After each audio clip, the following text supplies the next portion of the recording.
Okay, this is where we had stopped talking about the issue management as part of public relations function. It is a part of public relations, it is a part of practicing issue management function of an organization. Issue management essentially is an anticipatory. I told you this is anticipatory strategic management process. In anticipation of an issue or a problem or a situation evolving and emerging, what are your preparedness? What actions you take? What plans you make to prepare yourself to handle the emerging situation or expected situation or anticipated situation? So, in anticipation of some issue coming up, some problem coming up, some uh, situation emerging, organization has to get itself well prepared, and that is what is involved in issue management. What does this issue management do actually? Issue management is expected to help the organizations detect or identify or find or expect and respond to what emerging trends and changes in the environment. So environment is very dynamic. It does not remain constant. New situations, new issues, new topics keep coming up, keep emerging from time to time. Job of the organization as part of its issue management function is to identify, foresee, forecast, get prepared, right? Well prepared for such trends and changes taking place continuously in the situation, in the environment, and to respond appropriately. One part of this issue management job is to detect or identify or find the emerging trends and changes in the social, political environment of the organization, or simply the external environment or the business environment of the organization. And the second part, having detected, having identified these trends and changes in the environment which are likely to affect the functioning of the organization, how to respond. You have to draw up your plans, you have to make your decisions, right? You have to prepare yourself as to how to respond effectively, how to respond promptly, how to respond well in time to handle these trends and changes so that their benefits could be accrued, their benefits could be avoided, and their challenges or threats or problems could be reduced or mitigated. So this is what is issue management. It's an anticipatory and strategic management process that helps the organization to detect and respond appropriately or suitably to the trends and changes that are taking place in the socio-economic, political, or business environment of the organization. So it is a part and parcel of the organization function more so by the public relations. Public relations department will have to do this job and they will have to communicate the appropriate level of management as to what is coming up, what is emerging, what is going to happen in next 1 month, next 3 months, next 6 months, next 1 year, and how to respond appropriately, how to respond suitably to these changes so that we can tide over these situations, we can tide over, we can handle these situations, we can get prepared for these changes. That is what is issue management. I find 7 people now coming up. Yeah. Kavya is beauty. I find then Puja Gowda. Now, what do we do as part of issue anticipation? What is expected of the organization? What activities the organization is required to change? So, most of these common activities the organization have to take. It will have to analyze the public opinion issues, operations, activities that are taking place in the organization, that are taking place in the environment. It has to interpret, it has to counsel the management, it has to advise the management as to what appropriate policy should be taken to handle these changes or trends.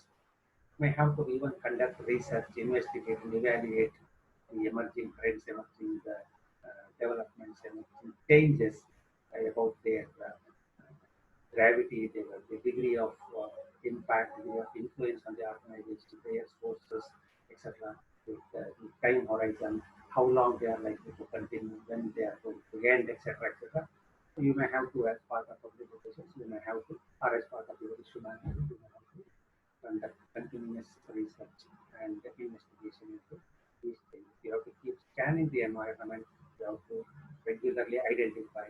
You have to assess their gravity or magnitude, the extent of their impact on the organization, and the previous point as you said, you have to advise on the basis of your research and findings. You have to advise the management as to how to handle these changes, how to respond to these trends. For example, a new trend is coming up in the market, and yours is an apparel manufacturing company. Then what type of manufacturing changes, product changes in your product line, right? What new brands, what new patterns, what new things have to be introduced so as to handle how to take advantage of this changing trends in the consumers' behavior, consumers' interest, preferences, etc. We will have to advise the organization or the management, that is called counseling. And finally, you may have to plan and implement the organization efforts to influence or change the public policy. So one is to analyze and interpret the environment, to conduct research into the environment, to advise the management about the policy decision, and then you will also have to help the management in planning and executing its plans to influence, to handle, to change the trends or developments taking part in this. So you are going to do an entire management job here, right? Researching, analyzing, interpreting, planning, implementing, counseling.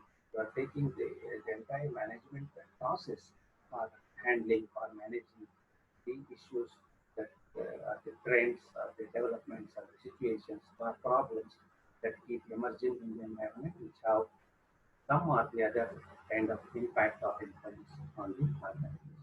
So, as VR functions, if your job is not confined to simply develop and communicate messages and information from the organization, you have to keep scanning your environment, the business environment. You have to keep identifying the developments. You have to conduct research into these developments, these changes, these trends, and advise appropriately the management and help the management in making appropriate decisions to handle these emerging trends and situations. That is about issue and situation activities the organization is expected to take.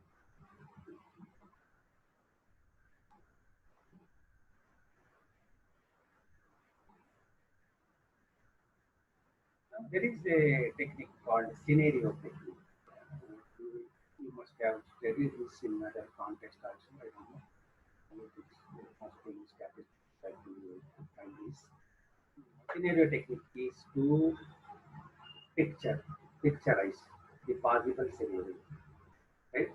So taking into account the inputs or the hints or the cues now available, you are going to extrapolate. So this is likely to happen. For example, even if COVID-19 epidemic, with all the inputs coming about its spread, about the infected people, the migrant workers moving around, the aviation industry opening up, the trains opening up, people from abroad, people from other states coming in. With all these trends, what is likely to happen in 1 month? What is likely to happen in 2 months? What we need to do with about the lockdown 5, whether we have to relax more, or whether we have to tighten up something, whether we have to close, or whether we have to allow. You are going to picturize the scenario that is likely to emerge. So it is a planning tool, it is a future research tool in order to determine future scenario. What is likely to happen in the next 1 month?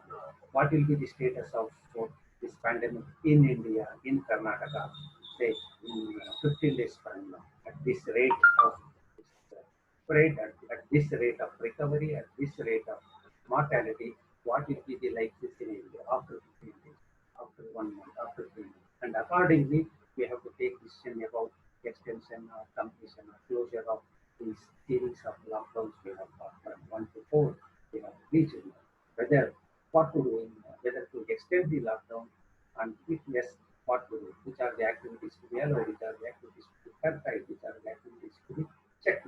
All those things will be able to take a decision. So different scenario methods are used for the construction of possible bonds. This is likely to happen. If the current mortality rate of 2% holds, this is likely to happen. if the current spread of or multiplication of the number is going to continue, this is the likely number. So you are going to construct the future scenario through statistical operation research techniques. It is extensively used to handle the emerging issues even by a PR department. A PR person is also required to be conversant with these statistical tools, these planning tools, so that he will be able to conduct research into the likely future developments, and he can determine what is the most likely situation going to happen. What is the most likely number of affected people if current rate is of 3% is maintained, or with the current rate of 3% is increased by 1%, increased by 3%, increased by 5%. What is going to happen?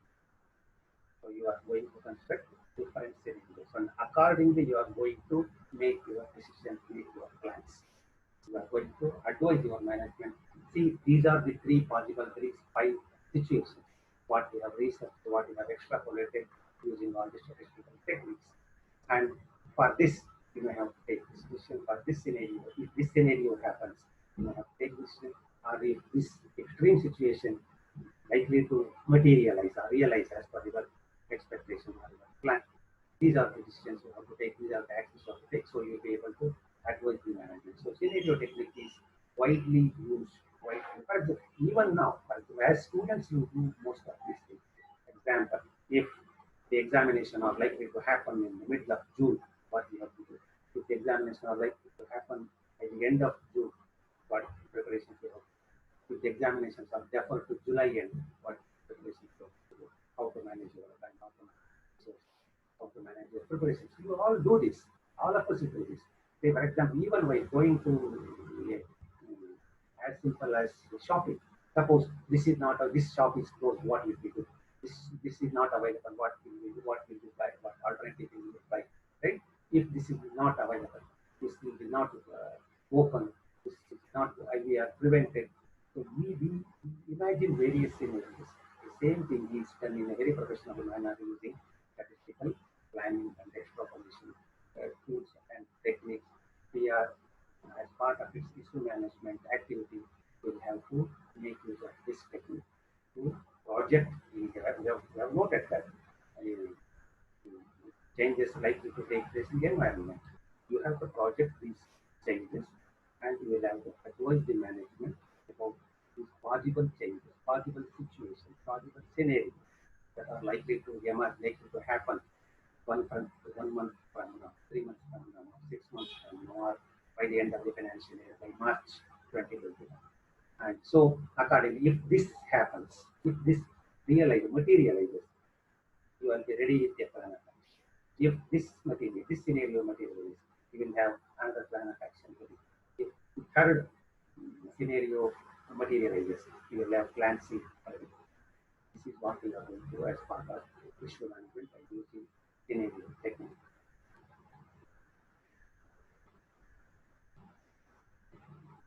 So there are three possible scenario you are all aware. You are quite with this.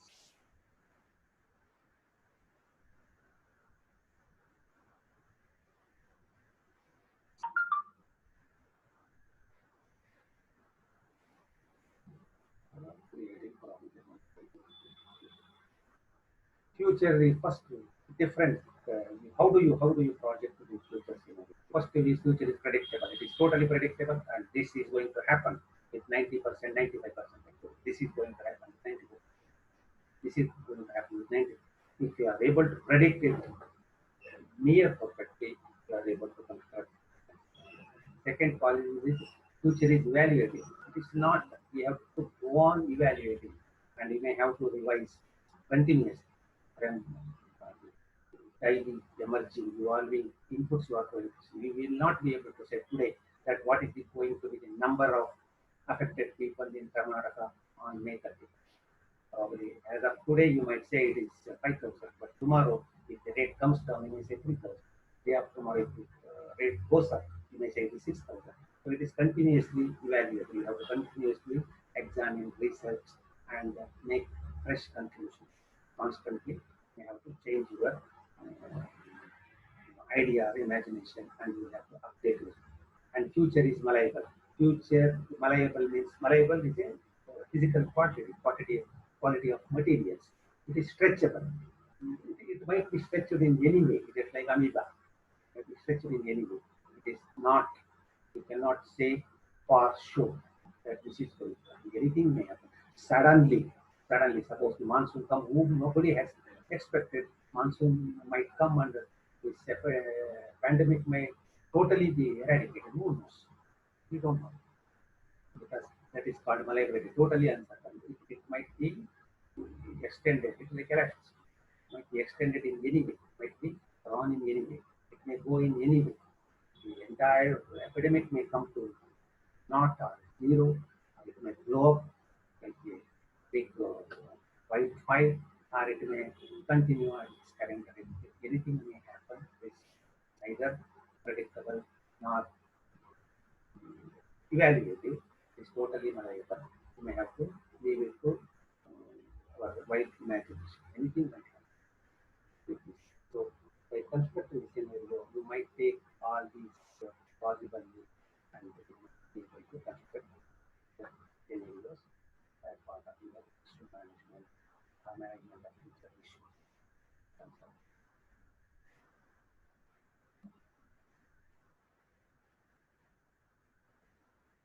now we are moving to a different thing topic here. It is public service as preventing public relations. All organizations undertake these public relations activities, and some of these public relations activities could be public service, and by undertaking such public relations activities which are in the nature of service, please note, which are in the nature of public service, not simply communication or conveyance of information, not merely carrying out a business related, marketing related campaign, but as a service activity. Your public relations activities are in the nature of public service activities. Many of the things as pure public relations you have to take might not be required to undertake these service activities. So public service as a preventive public relations is gaining a lot of importance. There are a lot of organizations whose public relations is in the nature of public service. They might not be business organizations. There are certain organizations whose entire public relations is a kind of public service. Some of the organizations have been listed. By seeing that, if we list properly, they will understand. Social service organizations, maybe those who are working in the area of child and women development, development of testicles, or beggars, or physically handicapped, etc. There might be several social organizations. They keep on taking a lot of activities related to the public. They are all in the nature of public service. They mobilize resources, donations, grants, etc. They conduct various activities involving those affected groups or the betterment of groups or the members of groups. That is for women's development, women's empowerment, skilling of rural youth, or whatever. Whichever social organization undertake service activities, it is their public relations. They might not be having any business agenda. Similarly, health agencies, lot of health agencies, public health agencies are there. Even in the context of this current COVID-19, we see a lot of organizations, health agencies working overtime to spread the awareness, to help the people with masks, sanitizers, other things, and helping the government agencies in conducting survey, conducting quarantine, and conducting advisory, handling, etc. Not the health agencies are taking up.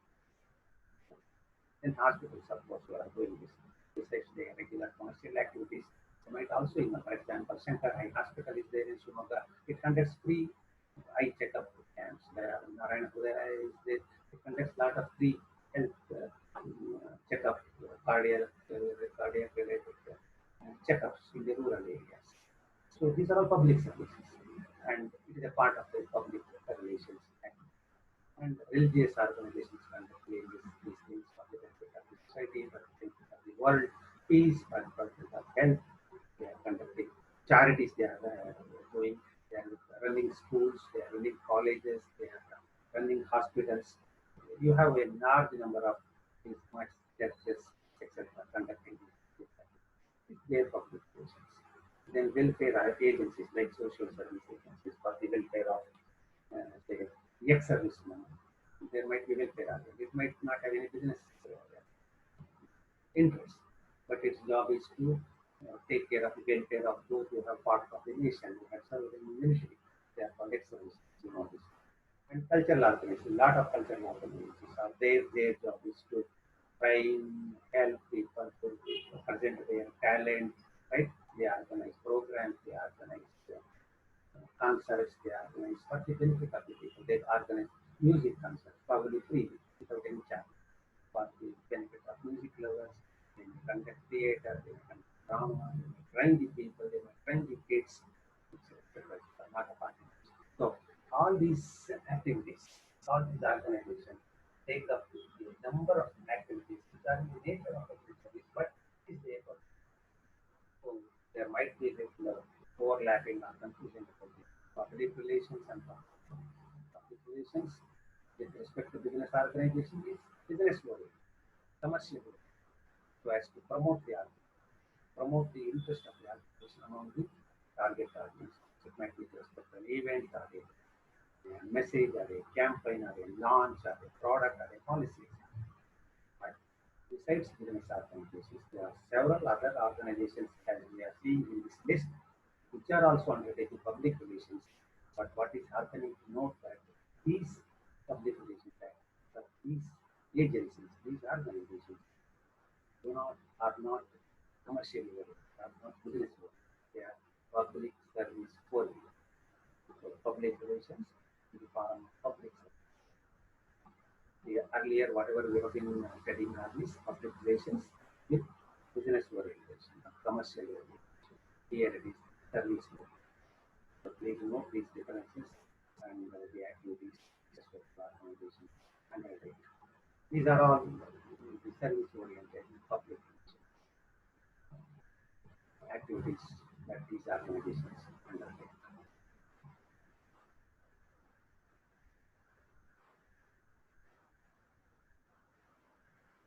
Now, the second part of this unit is crisis management.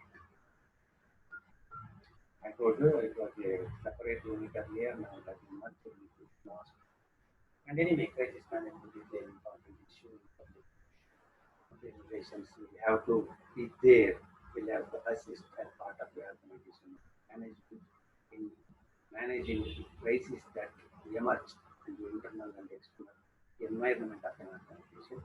The issues here are how to manage a crisis and how to identify, how to receive, how to detect the warning signs that appear with an impending crisis. Impending means crisis that is going to emerge, that is going to happen in the next 1 week, next 1 month, etc. There might be some warning signs.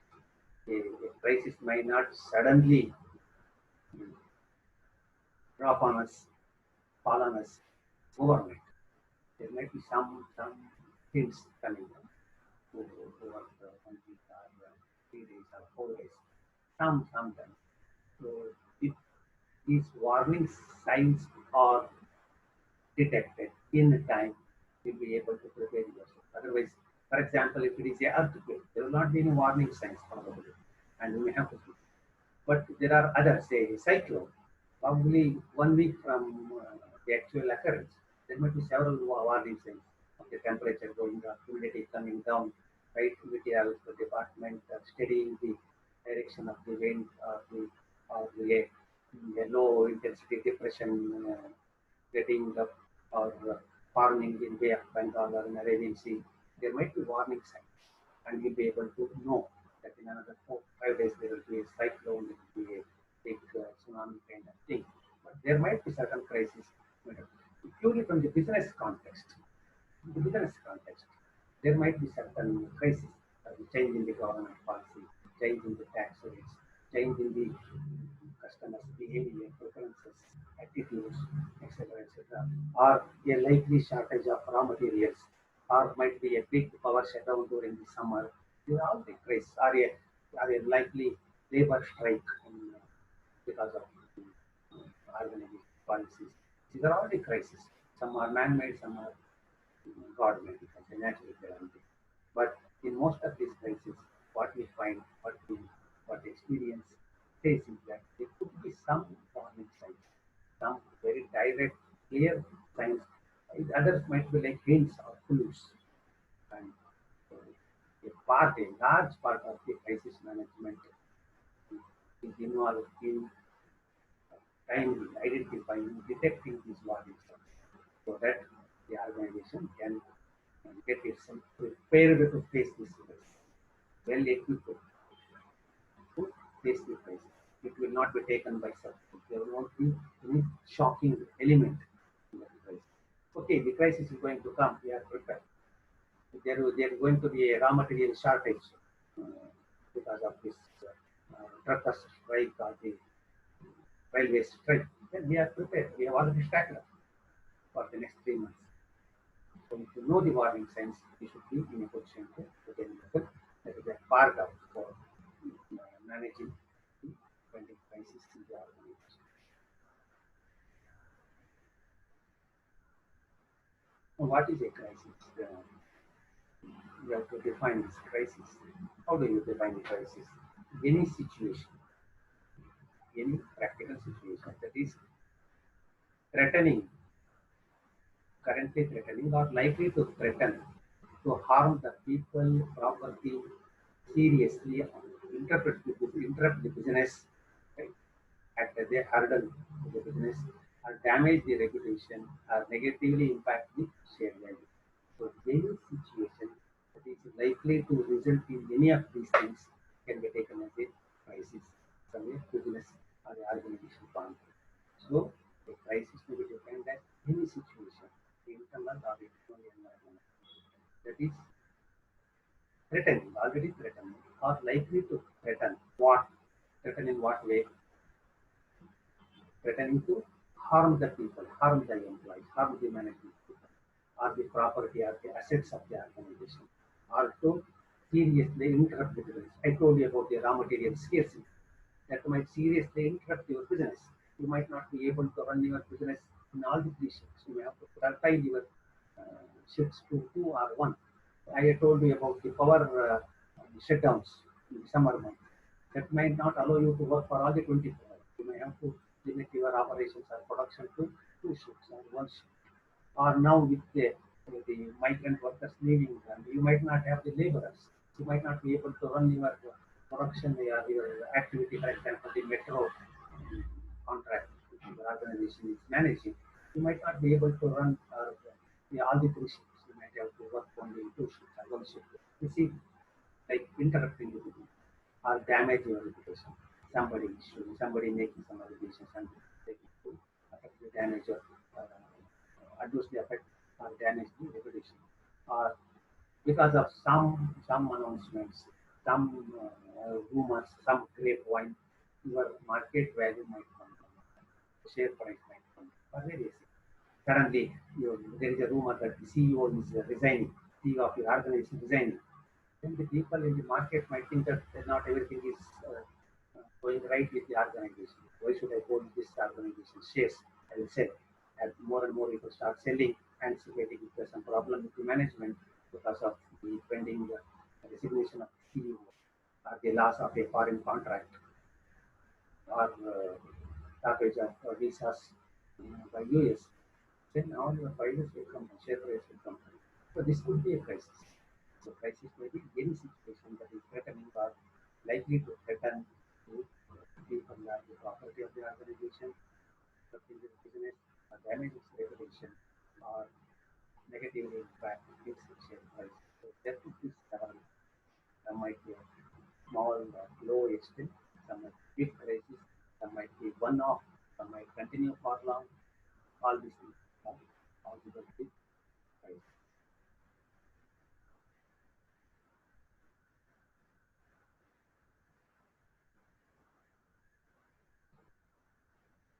What is crisis management?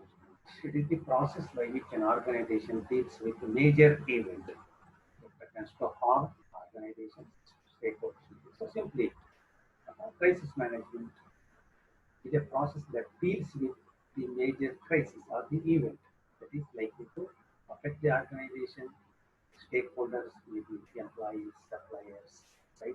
Everybody, management, or its target audience or its public. So if any event, any situation, any problem, any issue is likely to adversely affect or harm any of these, the organization as a whole, or its specific groups of stakeholders, or the general public, that how to manage such a situation or a problem or an event, a time consuming process, and this process is called crisis.